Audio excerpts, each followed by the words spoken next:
Bonjour à toutes et à tous, bienvenue pour ce nouveau rendez-vous Ensemble pour agir, ensemble pour choisir votre PA, le quatrième de notre belle série qui s'annonce. Donc aujourd'hui, nous avons l'honneur de pouvoir discuter avec Thomas Ferlex sur la solution EGMA qui va nous proposer la PA jefacture.com.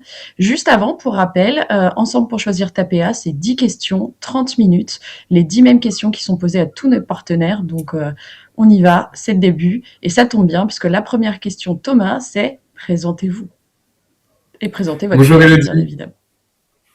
Ouais. Bonjour Elodie, bonjour à toutes et à tous. En premier lieu, très rapidement, je vous remercie pour votre invitation et je remercie l'ensemble de l'équipe qui participe à l'organisation de ce webinaire, voilà, de m'y convier. Pour me présenter donc rapidement, je m'appelle Thomas Fialex, je suis adjoint au directeur commercial d'ECMA et je suis en charge de l'équipe commerciale qui assure la distribution de jefacture.com sur l'ensemble du territoire français.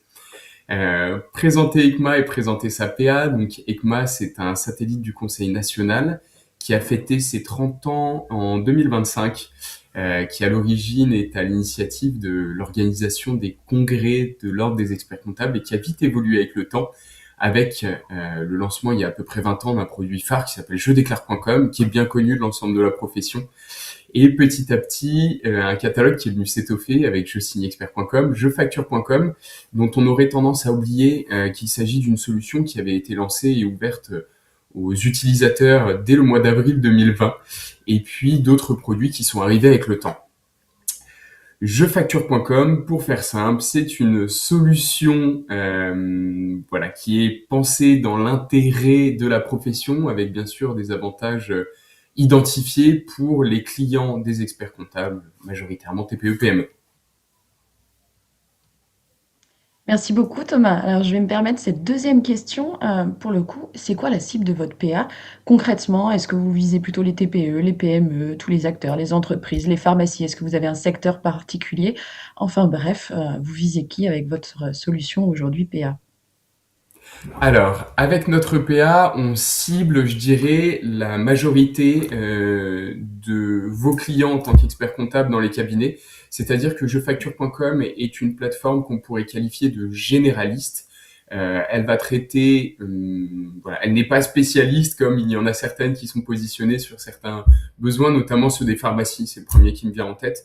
C'est une plateforme généraliste qui va être principalement pensé pour les TPE et PME, qui composent donc la majeure partie de vos clients aujourd'hui, de votre portefeuille client, mais qui peut répondre également à certains besoins qu'auraient des structures de type ETI, par exemple, puisque notre plateforme est une plateforme dite API First. Donc, c'est une plateforme pour laquelle l'ensemble des fonctionnalités et l'ensemble des données sont exploitables par l'intermédiaire d'une intégration API.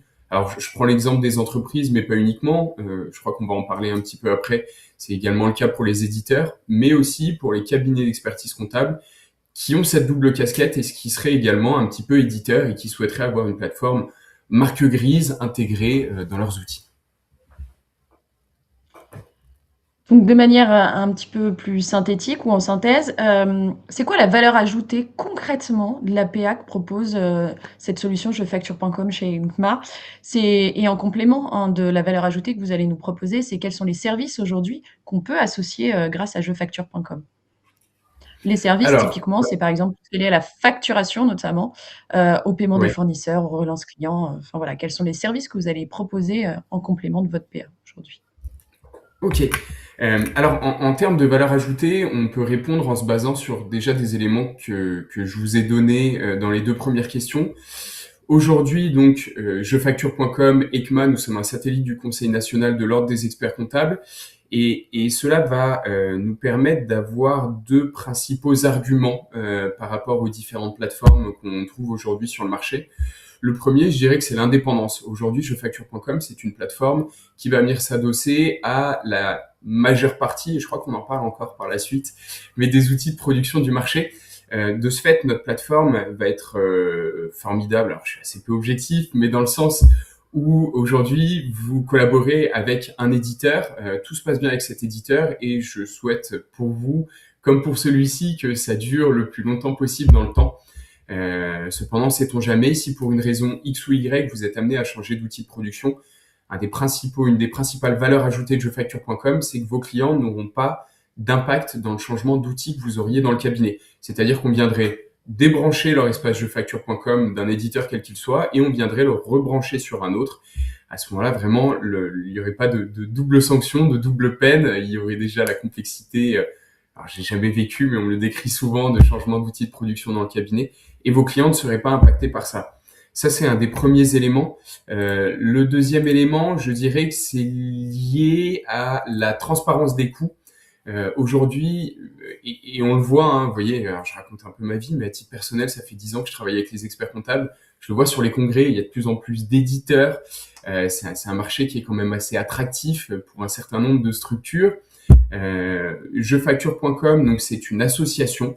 C'est une association qui a développé son outil sur la base des autres outils qu'il pouvait avoir, notamment des résultats de jedéclare.com. De ce fait, on a une politique commerciale qui est assez transparente et bienveillante. Il n'y aura pas de mauvaise surprise, il va pas y avoir de, entre guillemets, prise en otage et derrière éventuellement une augmentation des coûts liés aux usages de la plateforme. Là-dessus, il y a un certain engagement moral à ne pas avoir ce genre de pratique. Et puis donc voilà, il y a pas, c'est une association, il n'y a pas d'investisseurs privés, il n'y a pas de fonds d'investissement. Notre modèle nous permet aujourd'hui de faire en sorte d'avoir cette politique commerciale transparente et bienveillante. Donc là-dessus, c'est un engagement et de notre point de vue, une réelle valeur ajoutée par rapport à ce qu'on peut observer sur le reste des outils PA. Maintenant, pour en venir sur la deuxième partie de la question, à savoir les fonctionnalités, je pense qu'il faut raisonner deux parties, achat et vente. En termes de fonctionnalités, sur la partie achat, et bien sûr, demain, on viendra se connecter à l'annuaire de la DGFiP, donc on permettra la captation de la facture. Aujourd'hui, on la permet de différentes manières. On la permet avec des connecteurs, voilà, un connecteur mail, des connecteurs à des espaces sécurisés ou autres pour récupérer les factures. Sur la captation de la facture, on le permet également aujourd'hui et ça perdurera dans le temps. On va traiter de la facturette. On a une application mobile jefacture.com qui intègre l'ensemble des fonctionnalités accessibles sur l'application web.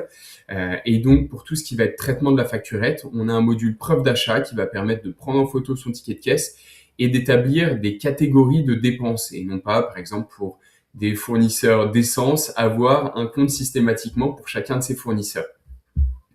Donc pour la partie achat, on capte la facture, on la réceptionne, on retransforme au format facture X, on scelle avec le scellement de jesignexpert.com et puis on va aller jusqu'au paiement. De manière optionnelle, on propose à vos clients de souscrire à une option de paiement. Encore une fois, une option de paiement qui va se distinguer des autres options de paiement puisqu'elle va fonctionner un petit peu dans la veine d'un PayPal, c'est-à-dire qu'on va venir ouvrir un nouveau compte bancaire à votre client. Cela dit, là où on va se distinguer des autres solutions, c'est qu'on va donner la possibilité quand même de joindre à ce nouveau compte de paiement jusqu'à 2 comptes traditionnels et de faire en sorte, lorsqu'on effectue le règlement de ces factures, de ne pas utiliser ce compte sur lequel il n'y aura pas de provision, mais de partir directement des comptes de paiement qu'on a paramétrés et liés à ce compte-là. Voilà, majoritairement pour la facture d'achat, on capte, on a l'appli mobile pour le traitement de la note de frais, comme on pourrait le vulgariser, et puis on va jusqu'au paiement. Sur la partie vente, là, on va intégrer un petit peu plus de fonctionnalités, c'est-à-dire qu'on va assurer la fonction de passe-plat qui assurerait une PA, c'est-à-dire la facture est émise par une application externe, on assure le routage, toujours avec cette logique de scellement électronique du document et de retransformation en amont si ce n'est pas du facture X, d'archivage pendant 10 ans du document une fois qu'il a été scellé, et puis le routage via la communication avec l'annuaire de la DGFiP. On intègre également un module de création de documents. Ce module, il permet de créer facture, devis, ou plutôt, si on va dans le sens du document, devis, facture et avoir. Depuis peu, nous avons rajouté également des devis, des avoirs, et des factures d'auto-facturation. Si vous avez des clients, je crois que c'est majoritairement dans le monde agricole qui seraient concernés par ces cas d'usage. Et puis, donc, comme je vous le disais, création et également retransformation, c'est-à-dire que pour vos clients qui seraient vraiment accros aux solutions de Bill Gates et qui voudraient pas du tout déroger à leur suite Microsoft, il y a la possibilité d'importer des documents qu'on va ensuite retransformer au format facture X. À noter qu'il y aura quand même des garde-fous dans la mesure où des données liées aux mentions obligatoires de la facture électronique seraient manquantes, on demandera aux personnes à l'initiative de la production de venir compléter dans des champs, et sur la base de ce qui aura été collecté via l'OCR et ce qui aura été complété dans les différents champs, on va venir créer un document FactureX pour lequel on assurera la distribution. Voilà. Et puis dernière petite chose en termes de fonctionnalité, directement en lien avec ce sujet de l'option de paiement, en fait, vos clients qui auraient souscrit à l'option de paiement, en plus de pouvoir effectuer des règlements fournisseurs directement depuis leur interface, ils auront la possibilité également d'intégrer dans leur facture de vente des QR codes et des liens de paiement pour faire en sorte que les clients, enfin que leurs clients, donc les clients de vos clients, puissent venir plus rapidement effectuer leur règlement, même si voilà, s'il y a des mauvais payeurs, on ne viendra pas les changer. Enfin, dernière petite chose, ouverture sur les futures évolutions de la plateforme. Aujourd'hui, ce que nous ne faisons pas, c'est de la relance de factures, mais c'est une fonctionnalité qui va arriver très prochainement et qui arrivera avant le 1er septembre 2026. Voilà, je crois avoir Merci. donné l'ensemble des fonctionnalités. Merci beaucoup Thomas, j'allais vous le dire. Merci pour ces précisions sur tous les services, qui seront proposés, par votre PA. Autre question, on va dire, que de nombreux experts comptables et experts comptables se posent aujourd'hui, c'est, les outils de connexion, enfin les API, les connexions que vous allez pouvoir faire avec, tous les outils comptables et tous les outils de gestion. Est-ce que vous pouvez aller un petit peu plus dans le concret sur cette partie-là? C'est-à-dire, nous donner des noms, nous faire une liste de ce qui va être possible, de ce que vous envisagez et surtout la stratégie que vous allez avoir par rapport à je crois qu'on évoque de plus en plus cette fameuse API universelle. Ouais, alors, pareil, bon, vous avez les bonnes questions, hein. Donc, en termes d'API, aujourd'hui, il y a plusieurs approches. Donc, effectivement, il y a ce sujet des API AppNow sur lesquels nous sommes en train de travailler, et la finalisation n'est plus très loin pour faire en sorte d'avoir ce connecteur universel qui nous permettra, enfin, universel plus ou moins, mais qui nous permettra de nous connecter au plus grand nombre d'outils divers et variés qui seront amenés demain à interagir avec le monde de la facture électronique. Donc ça, c'est un sujet.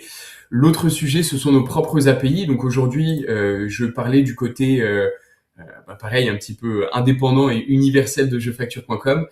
Donc en termes d'intégration avec les logiciels de production que vous pourriez utiliser dans les cabinets, on a des connecteurs à date avec ACD, MyUnisoft, Full, Cegid, Pennylane, Agiris. Income et NetExcom sont des solutions pour lesquelles on est en cours de finalisation technique. Donc ça, c'est déjà un premier élément. Ensuite, dans les logiciels de facturation, de ceux que vous connaissez dans la profession, nous avons EBP et Evolis qui sont dans la liste. Mais au-delà de ça, actuellement, on est en train de faire un vrai travail de recensement. Bon, il y en a d'autres, hein, des moins connus comme Acuiteo, par exemple, que nous avons en partenaire.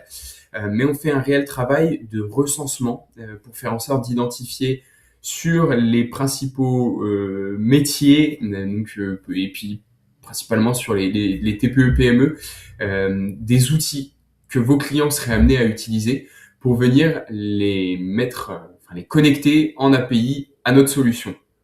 Ça, c'est un élément. Un deuxième élément qui est important à avoir en tête, c'est que au-delà de cette connexion API, nous avons également un connecteur mail. Ce connecteur mail, il va permettre de se connecter avec un très grand nombre d'outils aujourd'hui, c'est-à-dire que quasi quels que soient les outils de production de facture que vos clients utiliseraient, si ces outils produisent ou non du FactureX, pardon, et surtout s'ils ne sont pas PA, on va pouvoir par l'intermédiaire de ce connecteur mail venir connecter l'outil à jefacture.com pour faire en sorte que le document soit systématiquement routé dans jefacture.com, si besoin retransformé en FactureX, et puis derrière le cheminement classique que je vous évoquais précédemment, systématiquement, on applique le scellement de jesignexpert.com, on archive le document pendant 10 ans, et puis on en assure le routage, donc on va faire le transfert de flux.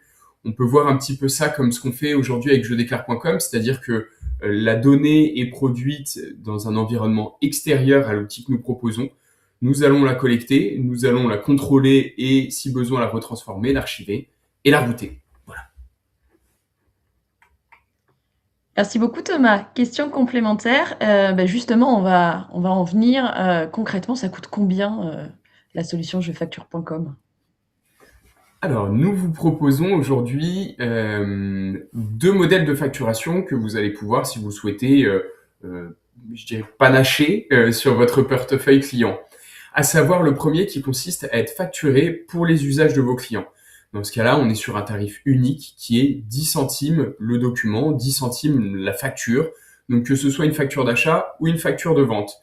Dans tous les cas, on va assurer la collecte de la facture, potentiellement la production s'il s'agit d'une facture de vente. On va assurer les contrôles, le scellement, l'archivage 10 ans systématique, transmettre la donnée, donc comme je vous disais, à l'administration fiscale, donc pour un coût qui est 10 centimes si vous supportez le prix pour les usages de vos clients. Et derrière, vous allez également avoir la possibilité de faire en sorte que vos clients soient facturés directement par jefacture.com. Alors là, volontairement, c'est un tarif qui est bien moins attractif que ce qu'on vous propose à vous en direct, puisque déjà dans le mode de facturation, on va avoir un raisonnement qui va être un raisonnement de pack. Pour vous donner une idée, donc on va parler de volume mensuel. Un client qui ferait moins de 5 factures par mois, c'est 0 euros. Un client qui ferait entre 6 et 20 factures par mois, ça passe à 5 euros mensuels. Entre 50 et 100 factures par mois, 9 euros mensuels. Entre 50 et 100, 17 euros mensuels. Voilà, tout ce détail, je crois, Yvan nous le confirmera, mais vous sera fourni à l'issue de ce webinaire. Et vous retrouvez ça également puisque ce sont des tarifs publics. Je parle bien uniquement des tarifs entreprises. Vous voyez, volontairement, ces tarifs sont moins attractifs et puis ce raisonnement de PAC rend encore moins attractif l'offre. L'objectif étant de faire en sorte que dans tous les cas, notre offre soit moins compétitive que celle que vous pourriez proposer à vos clients en appliquant une refacturation de notre tarif, donc à 10 centimes du document. À noter que derrière, pareil, à partir de 25 000 factures annuelles, on vous propose une dégressivité. Voilà, on a une petite grille qu'on vous communiquera également à la suite de ce webinaire pour que vous puissiez vous projeter, mais deux modes de facturation différents et vous avez la possibilité, en fonction de votre portefeuille, de définir certains clients potentiellement autonomes sur le sujet et de les rendre, de faire en sorte qu'ils soient facturés directement par jefacture.com et d'identifier des clients pour lesquels, là, pour le coup, vous allez proposer certaines missions et de faire en sorte cette fois que vous supportiez les coûts pour derrière pouvoir les refacturer dans le cadre des missions que vous leur proposeriez. Question complémentaire juste par rapport au tarif pour être bien sûr d'avoir Oui. saisi. Les 10 centimes qu'on nous propose à nous, experts comptables, ça comprend les services ou pas les services? Typiquement, bon, à terme, on a compris, il y aura la relance client, mais pas forcément tout de suite. Mais Ouais. la partie paiement des fournisseurs, donc relance client, archivage, est-ce que ça c'est compris dans les 10 centimes ou est-ce que c'est un forfait supplémentaire? Alors, je dirais que tout est compris, sauf l'option de paiement. Voilà, le paiement, à date, il est à la main du client. C'est lui qui va pouvoir décider ou non s'il souhaite mettre en place cette option. À noter que là, effectivement, c'est un partenaire qu'on propose qui s'appelle Unify Post Paiement. On fait de la mise en relation, puisqu'en fait, dans jefacture.com, vous avez aujourd'hui un petit App Store, qui n'est pas forcément le plus alimenté, mais l'objectif, c'est avec le temps et l'évolution de la facture électronique, de venir proposer d'autres options à vos clients. Et aujourd'hui, il y a cette option de paiement que le client va pouvoir choisir de souscrire ou non, mais qui n'est pas comprise dans le prix de jefacture.com. Pour tout le reste des éléments que je vous ai présentés, le module de création de documents, l'archivage 10 ans, le scellement des documents, là, tout est compris de prime abord dans le tarif de 10 centimes ou le prix entreprise en fonction des packs que votre client choisirait. Merci beaucoup Thomas. Alors, question sensible pour nous, experts comptables. J'ai un client qui veut partir. Comment ça se passe le départ chez jedéclare.com? Alors, le départ chez jedéclare.com, ça se passe de manière classique, c'est-à-dire que ça induit toute la procédure de changement de PA. Mais derrière, ce qui va être important, c'est que votre client, on va lui conserver un accès restreint à son espace dès lors qu'une facture n'aura pas passé la date anniversaire des 10 ans. Voilà, comme je vous disais, un document qui passe dans jefacture.com, il est scellé et archivé pendant 10 ans.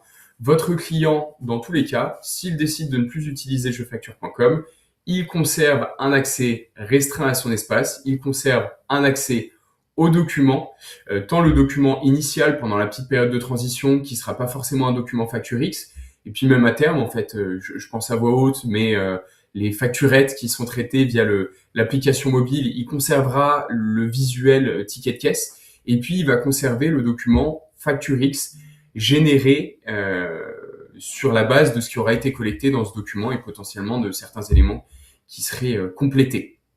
Donc le client, il conserve un accès restreint dès lors que la dernière facture qu'il aurait traitée via JeFacture n'a pas passé la date anniversaire des 10 ans, eh bien il conserve cet accès. Voilà, sans surcoût, sans aucune mauvaise surprise. Merci beaucoup Thomas, très clair. Autre question qui nous préoccupe à nous, c'est, on a beaucoup parlé du e-invoicing avec les PA, avec les réformes de la facture électronique, nettement moins du e-reporting. On sait que les normes AFNOR commencent à sortir sur le e-reporting, c'est les cas d'usage qui ont été complétés notamment. Donc ça y est, on prend pleinement l'ampleur de ces e-reporting. Il y en a 3. Et nous, on a une question particulière sur un reporting qui est le e-reporting qui est peut-être tourné autour des commerçants, donc Ouais. e-reporting B2C. Et en fait, ce qu'on aimerait savoir, c'est est-ce que chez jedéclare.com, on va pouvoir intégrer directement, par exemple, notre ticket Z et ça va automatiquement nous générer notre e-reporting B2C pour que ça parte en direct sans qu'on ait besoin de saisir des éléments. Globalement, est-ce qu'on a des liens avec les caisses? Enfin, comment ça se passe par rapport au ticket Z, par exemple, et cette génération B2C? Alors, nous, notre vision du e-reporting, effectivement, est de par notre position, comme je vous disais, on cible principalement les TPE, voire TTPE. Donc, l'idée, c'est de venir se connecter à un maximum de logiciels de caisse pour faire en sorte que les aides de caisse puissent remonter de manière automatique dans jefacture.com et que l'utilisateur final n'ait que très peu de choses à faire. Derrière, comme on le sait, c'est un vaste sujet. Il n'y a pas d'obligation sur l'utilisation de logiciels de caisse et on est déjà à l'étape suivante avec ces obligations en lien avec la facture électronique et la saisie des données. On aura et on donnera également accès à un module pour venir quotidiennement compléter les données qu'on retrouve dans le Z de caisse, mais qui sont les données qui sont attendues par l'administration fiscale en termes de e-reporting et on transmettra ces données à la fréquence attendue en fonction du régime de votre client. Voilà, donc pour synthétiser, on va venir se connecter au logiciel de caisse et pour vos clients qui n'ont pas de logiciel de caisse, un petit peu comme pour la partie facture de vente en fait, on va venir intégrer un module qui permettra de venir saisir la donnée. Merci beaucoup Thomas. Question complémentaire, toujours dans nos préoccupations, finalement on se demande ce qu'on va faire de nos données et donc avec jedéclare.com, nos données elles sont stockées où? Enfin, il y a les données de nos clients, hein. Quand je dis nos données, c'est nos données à Ouais, nous, experts comptables, les données de nos clients. alors ça c'est une très bonne question qu'on nous pose souvent. C'est vrai que c'est un sujet sensible, la donnée. On sait que c'est l'or noir de demain et à juste titre, il y a beaucoup de personnes qui s'en inquiètent pour savoir qu'est-ce qu'on en fait. Donc ce qu'il faut savoir, c'est qu'il y a un des prérequis pour être PA qui est le fait d'avoir un hébergeur qui est labellisé Secnum Cloud. Donc ça fait un peu mal de le dire. En gros, Secnum Cloud, qu'est-ce que c'est? Ça signifie que les capitaux, les détenteurs de la structure l'entreprise qui assure le stockage sont des capitaux majoritairement européens et cela impose également que les données soient stockées en Europe. En ce qui concerne jefacture.com, nous, notre choix s'est orienté vers une structure qui s'appelle Sense, donc ça s'écrit S3NS pour ceux qui voudraient regarder. C'est Talents et Google en fait qui se sont associés pour créer Sense. Sense, c'est donc ça répond à l'obligation Secnum Cloud et donc en ce qui nous concerne, les données sont stockées en région parisienne. Voilà, il y a toute cette logique de redondance, il y a vraiment un niveau de sécurité qui est un niveau de garantie très élevé. Notre choix s'est orienté vers Sense, encore une fois S3NS pour ceux qui voudraient contrôler, et les données sont hébergées en France. Secnum Cloud impose l'Europe, notre choix a été vraiment de choisir des data centers en France. Alors, neuvième et avant-dernière question. C'est une question technique, hein, sur la partie technique de la réforme. Cette fois, on est sur les cas d'usage. On en a eu D'accord. 36, il y en a 11 qui se sont rajoutés. Les 36 plutôt invoicing. Là, les petits nouveaux, on est sur le e-reporting. Globalement, combien est-ce que vous en gérez parmi tous ces cas d'usage chez jedéclare.com? Alors, c'est une vaste question, parce que comme vous l'avez vu, il y a certains éléments de cette réforme qui sont pas totalement secs, ça évolue. On a vu les mentions obligatoires liées à la facture évoluer dans le temps. Là, on le voit également, ça se répète, l'histoire se répète avec les cas d'usage et que je ne parle pas des reports de la réforme. Sur les cas d'usage, aujourd'hui, pour vous répondre plus concrètement, on traite une grosse vingtaine de cas d'usage à date. Euh, donc, on en traite une grosse vingtaine parce qu'il y en a certains auxquels nous n'avons pas encore été confrontés. Et si vous voulez, pour faire simple et pour vous en dire un petit peu plus sur notre stratégie globalement, donc notre cible, c'est TPE, PME généralistes. Au-delà de ça, parmi l'ensemble des cas d'usage, il y en a certains qui ne s'adressent pas nécessairement à la cible de jefacture.com. Donc de prime abord, c'est des cas d'usage, je dirais pas que nous les aurions écartés, mais c'est des cas d'usage que nous n'avons pas privilégiés. Notre ambition, c'est de traiter un maximum de ces cas d'usage, bien sûr, en privilégiant les plus usinés, logiquement, en privilégiant comment dirais-je, ceux qui concernent au maximum notre cible. Nous allons petit à petit, donc aujourd'hui on en traite une grosse vingtaine, nous allons petit à petit venir en traiter le plus possible, mais pour vous donner un exemple concret, dans les cas d'usage, vous avez les notes de droit d'auteur. Potentiellement, si demain, parmi nos utilisateurs, aucun de ces utilisateurs n'est confronté à ce sujet des notes de droit d'auteur, on peut imaginer que ce serait un des cas d'usage que nous n'irions pas, enfin que nous ne traiterions pas dans le temps. Excusez-moi, j'en perds mon latin. Mais donc voilà, je prends cet exemple des notes de droit d'auteur de manière totalement arbitraire. Hein. Ça pourrait en être un autre. C'en est un qui me vient en tête là dans l'immédiat, qui est un petit peu atypique. Mais voilà, pour faire simple, parmi ces 47 cas d'usage, pardon, allez-y. C'est vrai que le temps passe J'allais et je suis dire pas là. merci Thomas pour vous permettre de conclure, puisqu'il nous reste à peu près 1 minute 30. Allons-y. Dernière et ultime question, une des plus importantes pour nous, c'est quoi la stratégie d'ECMA et donc de jefacture.com vis-à-vis des experts comptables? Alors, la stratégie d'ECMA et de jefacture.com, elle est un petit peu dans notre ADN. On est satellite du Conseil national.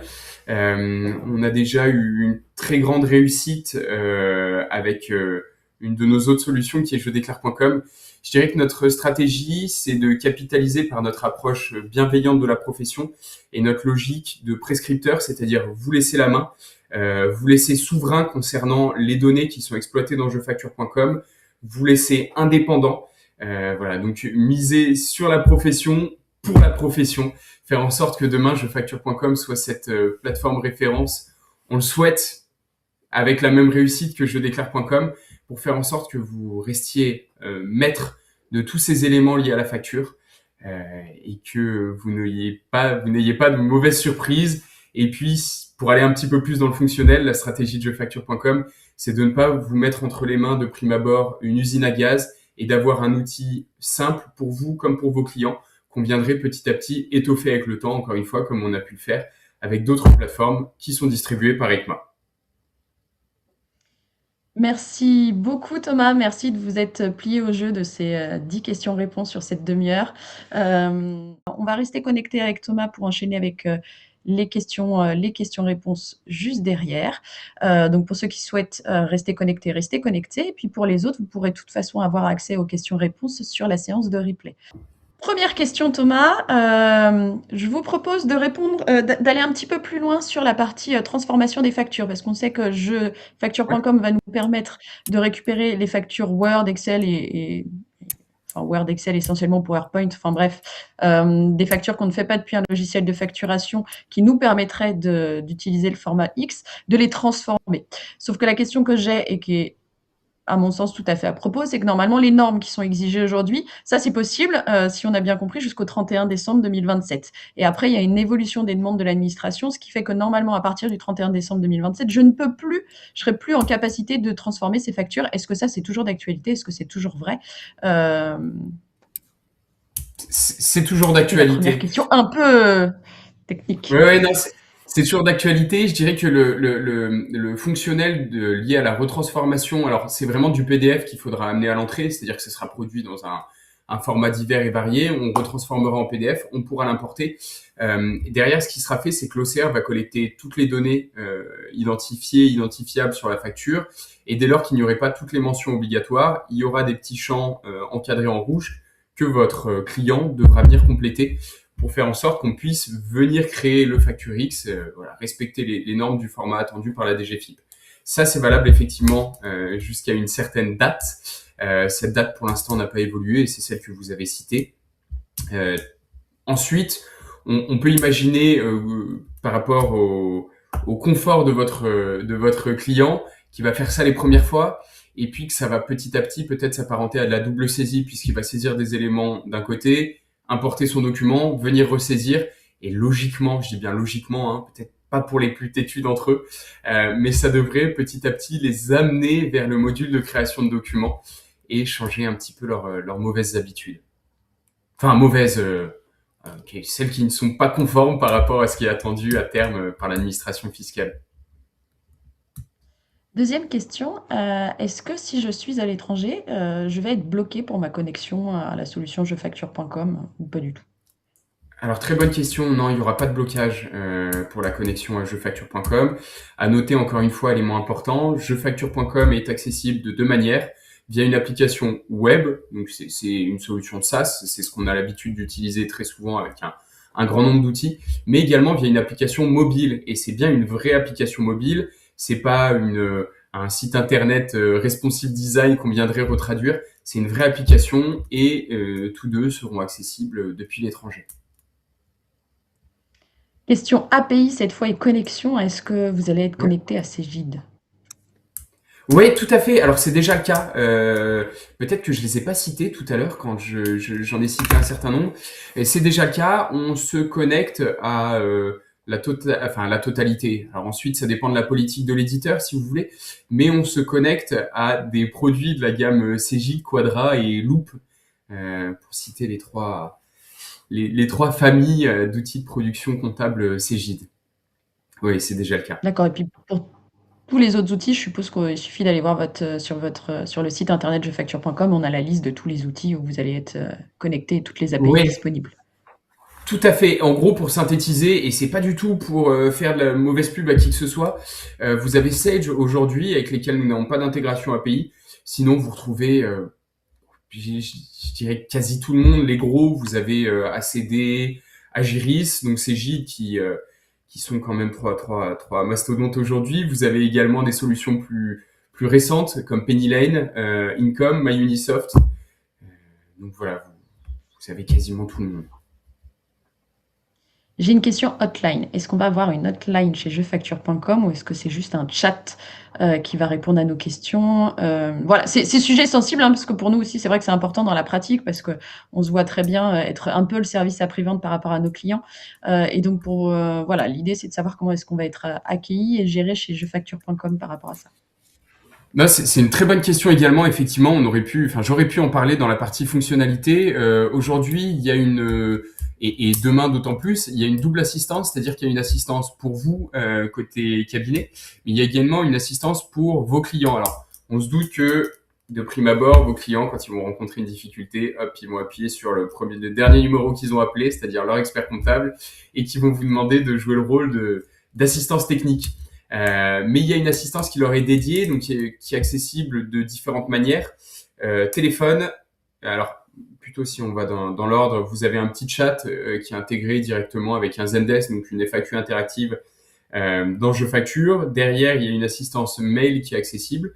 Et puis, il y a également une assistance téléphonique qui est joignable. À noter qu'en fonction de la complexité du problème, qu'on pourrait qualifier assistance niveau, comme on le fait souvent, 1, 2, 3, les réponses niveau 1 pourront bien évidemment être répondues par téléphone, mais tout ce qui sera 2 et 3 nécessitera un petit peu plus d'investigation et sera répondu plutôt par mail. Alors, j'ai plusieurs questions cas d'usage. Alors, la réponse n'est pas forcément attendue tout de suite, mais c'est globalement quels sont les cas d'usage que vous gérez aujourd'hui. Ce que je vous propose, Thomas, par rapport à ça, comme pour la liste, parce que j'ai eu pas mal de demandes sur les API, de questions à ce niveau-là, si on peut mettre à disposition, peut-être tout à l'heure, à côté du Ouais. replay, les documents, vous savez, on aura la grille tarifaire, et peut-être mettre à disposition la liste des API que vous avez aujourd'hui, puis si c'est possible aussi, la liste des cas d'usage que vous traitez. Ok. Autre question, c'est une question sur sur la facturation, parce que vous nous avez dit que vous alliez mettre un accès restreint pendant 10 ans pour les questions d'archivage sur les factures qui auraient été traitées sur jefacture.com. Et la question que j'ai, c'est est-ce que ça, ce sera gratuit, cet accès restreint, ou est-ce que ce sera payant, cet accès restreint? Oui, ouais, bien sûr. En fait, les seuls éléments qui seront facturés, les seuls éléments, oui, c'est donc la consommation. Comme pour si vous décidez d'être dans un mode facturé pour vos clients, c'est la même logique que ce que vous avez avec jedéclare.com, hein, c'est-à-dire que vous consommez, vous êtes facturé, vous ne consommez plus, vous n'êtes plus facturé. Alors, donc, cabinet pour les usages des entreprises. Derrière cet accès, pendant 10 ans jusqu'à date anniversaire de la dernière facture, il ne fait pas l'objet de facturation supplémentaire. La facturation entreprise, donc on n'en a pas parlé, moyennant une petite remise, je crois que c'est de 10% sur l'année. Vos clients ont la possibilité de s'engager sur un an, mais sinon, la facturation entreprise, c'est un engagement mensuel. C'est-à-dire, début de mois, je m'engage pour un certain volume que je vais consommer. Je suis engagé jusqu'à la fin du mois sur ce volume, mais ça ne va pas plus loin. Si je veux sortir de l'environnement je facture à la fin du mois, c'est tout à fait possible. Et puis enfin, vous avez le module de paiement que vos clients peuvent choisir de souscrire ou non. Et même chose pour ce module, c'est un engagement mensuel. C'est les seuls éléments qui sont facturés. Je tiens à le préciser, que ce soit si vous êtes un cabinet éditeur, vous souhaitez avoir accès aux API, ce n'est pas facturé. Il n'y a aucune contrepartie comme on peut en avoir avec certains outils PA aujourd'hui. Et puis non, derrière, globalement, il y a pas de loup, il y a aucune mauvaise surprise. Les seuls éléments facturés, c'est vraiment les usages. Merci beaucoup Thomas, parce que vous avez répondu à la question d'après sur l'engagement. Bravo. Parfait. Magnifique. Et dernière question, j'ai encore quelques questions techniques dans le chat, mais pour le coup, là, j'encourage vraiment chaque utilisateur à aller, pour le coup, sur le site ou à prendre rendez-vous, parce que c'est des questions très, très techniques qui n'ont pas cette vocation un petit peu plus généraliste. Donc, je vous renverrai directement là, je vous engagerai à plutôt prendre contact pour avoir la réponse directement. Et sinon, j'ai des questions par rapport notamment à la récupération des factures. Est-ce qu'on va pouvoir le faire en volume, récupérer nos factures, par exemple, les factures des clients? Est-ce qu'on va avoir des accès qui va nous permettre de faire ça en volume? Ça, c'était l'avant-dernière question. Et la toute dernière question, je pense que vous allez pouvoir répondre deux en même temps, c'était est-ce que vous avez prévu des évolutions de la praticité, enfin de l'accès à la plateforme, de l'ergonomie de la plateforme, ou est-ce que ça, on est déjà en V2, hein, si je dis pas de bêtises, donc est-ce que c'est déjà fait? Est-ce qu'on a une V3 qui est attendue? Alors, vous pouvez me redire, je me suis tellement concentré sur la deuxième question la deuxième partie que j'en ai oublié la première. Excusez-moi. Pas de problème. Non. Alors la première, c'était est-ce que aujourd'hui on a une solution pour récupérer les factures, etc. des clients en volume, Oui, pardon. pas avoir besoin de les télécharger une par une. Je suppose que oui. Pardon, tout à fait, vous avez raison. Alors, on n'en a pas parlé, c'est vrai, mais il y a un connecteur. Donc, le connecteur avec votre outil de production, il va vous donner la possibilité de faire en sorte que dès lors qu'une facture, alors aujourd'hui est validée, mais demain cette validation sera induite systématiquement dans la mesure où une facture qui arrive sur une PA est automatiquement validée. Mais toutes les factures donc, qui vont transiter sur les PA de vos clients vont être transmises à vos outils de production par l'intermédiaire de ces API, avec systématiquement l'image qui va venir se joindre à l'écriture. Derrière, si vous souhaitez pouvoir accéder aux factures de vos clients, vous avez accès ou un accès restreint pour accéder uniquement aux documents ou la possibilité d'accéder directement à l'espace de vos clients pour interagir avec ces espaces dans le cadre de différentes missions. Et donc là, vous avez la possibilité, bien sûr, de venir consulter au même titre que vos clients et exporter leurs factures. Vous pouvez le faire de manière unitaire ou en masse, c'est tout à fait possible. Et vous pouvez exporter à différents formats. Format initial, on propose de l'UBL, du C2I, du FactureX. Enfin voilà, vous pouvez réexporter au format de votre choix, de manière unitaire ou en masse, au même titre que vos clients pourraient le faire. Mais en amont, comme je vous disais, il y a des connecteurs avec les outils de production qui font que les documents sont automatiquement transmis à l'outil de production pour exploitation, génération de l'écriture comptable et puis transmission de l'image avec l'écriture. La deuxième partie de les questions, celle-là, je l'ai bien en tête. Effectivement, aujourd'hui, nous sommes sur une V2 de jefacture.com. Cependant, il va encore y avoir des évolutions. En termes d'utilisation, expérience utilisateur, aujourd'hui, je dirais il y a un certain nombre d'éléments qui ont déjà été définis dans la roadmap. Cependant, il nous reste encore un petit peu de temps avant l'entrée en vigueur et puis même après cette entrée en vigueur, la plateforme ne sera pas figée. Donc, on se base vraiment sur nos retours utilisateurs, sur les retours d'expérience pour faire en sorte de venir améliorer l'expérience utilisateur qu'on va avoir dans la plateforme. En termes de fonctionnalité, c'est la même chose. Je vous parlais tout à l'heure de la relance de facture qui aujourd'hui n'est pas dans Je Facture, mais qui va arriver très rapidement. Voilà. Petit à petit, on va venir étoffer l'outil, rajouter de nouvelles fonctionnalités il y a une double raison au fait qu'aujourd'hui on ne trouve pas tout. La première, logiquement, c'est le temps, hein. On est obligé d'orienter nos développements plutôt sur tout ce qui est attendu par la DGFiP, tout ce qui est, je dirais, prérequis est déjà là, mais plutôt sur tout ce qui est vraiment fonctionnel de base. Et puis petit à petit, on viendra étoffer l'outil. Encore une fois, comme on l'a fait sur nos précédentes plateformes et comme on le fera voilà, sur Je Facture. Et puis, il y a également l'idée de ne pas avoir de prime abord une usine à gaz. C'est-à-dire que la facture électronique, pour vous comme pour vos clients, c'est nouveau. En termes de fonctionnel, s'il y a trop de boutons, on imagine que pour vos clients, ça va être un petit peu complexe. Donc, on essaye de rationaliser pour ensuite, dès lors que vos clients auront pris l'habitude d'utiliser l'outil, venir complexifier un petit peu, mais dans le bon sens du terme. Encore une fois, merci beaucoup Thomas. Merci pour vous être Merci plié Elodie. au jeu des 10 questions-réponses du côté de jefacture.com. Merci encore pour le temps que vous nous aurez accordé sur les questions complémentaires. Donc, je vous souhaite à toutes et tous une très belle journée. Merci à toutes et à tous. Passez une bonne journée. Et comme vous le disait Elodie, vous avez le site ECMA Solutions. Si vous avez besoin de plus d'informations, vous en avez un certain nombre sur le site où vous pouvez remplir des petits formulaires pour nous solliciter et être recontacté. Merci beaucoup et merci Elodie. Merci aux équipes d'Ensemble pour Agir pour l'invitation.